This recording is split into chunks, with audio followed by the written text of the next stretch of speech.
Let's bring in Scott Bauer. He's the CEO of Prosper Trading Academy. And Scotty's got his eyes on the home builders. You're looking at Lennar, Scott, because not a big response to the upside from quite a bit of upgrades to price targets the past couple days. Not at all. And you know, Oliver, I love trading earnings. This one, though, I sat on the sidelines until we got the report because it was such a crapshoot. Report comes out. We got a nice rally in the stock yesterday, but this thing failed right at some really good technical resistance.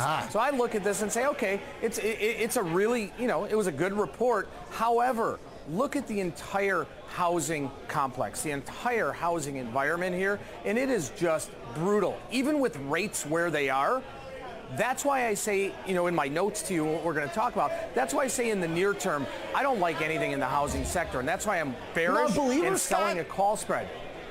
I am not. Now, 6 months down the road, if these rates continue where they are and even perhaps dip a little bit lower or even pop back up a little bit, we may see some acceleration in the space because you may get these mortgage refis, you may get new home applications coming in because of the way rates are, but we're not seeing that yet. So in the near term, very bearish, and that's why I'm selling this call spread. All right, so Scott, this is actually great addendum to me and Cruiser's conversation earlier in the show because as you point out, Lennar specifically here is now coming up on the level it moved sideways at for like a year ago. So, I'm not the technical guy, but it also doesn't, take a rocket scientist to look at where it moved horizontal for a while, maybe think it's like a resistance point. Right. Then you've got an important, buying period coming up seasonally. So if there's a time for them to run into trouble, I guess I can see your point. It might be now.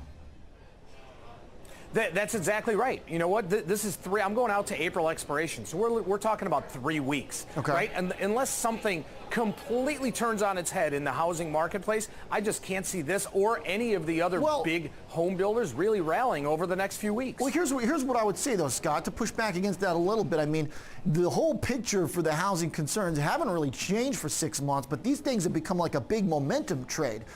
So does there need to be some big fundamental shift for them to keep going? Because there hasn't been a lot, except for maybe the notion they got oversold or something. Or is that kind of your point, that, look, it's been rallying based on what? That is my point. That's exactly my point. And yes, they were oversold, okay? And like you said, we traded at a flat line for quite a while. And so what I want to take advantage of, Oliver, I'm not saying that these housing stocks, specifically Lennar, are going to tank going down. I'm not saying that at all. What I'm saying is they're just not going to rally, in my opinion, over the short term. In my short term, again, this is a trade, not an investment. My short term is 3 weeks. April 18th expiration, I don't care what happens to the stock after then, quite frankly. This is a trade. All right, Lennar, if between now and then it starts to show strength around that so-called resistance, is that something that then makes the trade concerning if it just kind of cruises through levels that people have been looking at? It does, but the way that I always trade, and I know that we always talk about, especially on fast market, is we're risk defined. And this trade, this spread that I'm putting out there is completely risk defined. I'm selling the 52.5, 55 call spread, $2.50 wide, trying to collect somewhere about 80 cents or so. If this thing breaks through to the upside, A, I might look to close it, but B, I know what my risk is, right? If this thing just blows out to the upside here, okay, I'm accepting of that risk right now. I am willing to take that risk. I'm stopped out. So, I look at it that way, and for me, that's great reward to risk. Okay. Scott, good stuff. Fun conversation today. Like the trade. Really useful as we continue our coverage of home builders. Mr. Bauer is the CEO of Prosper Trading Academy, coming to us from the SIBO at the trade.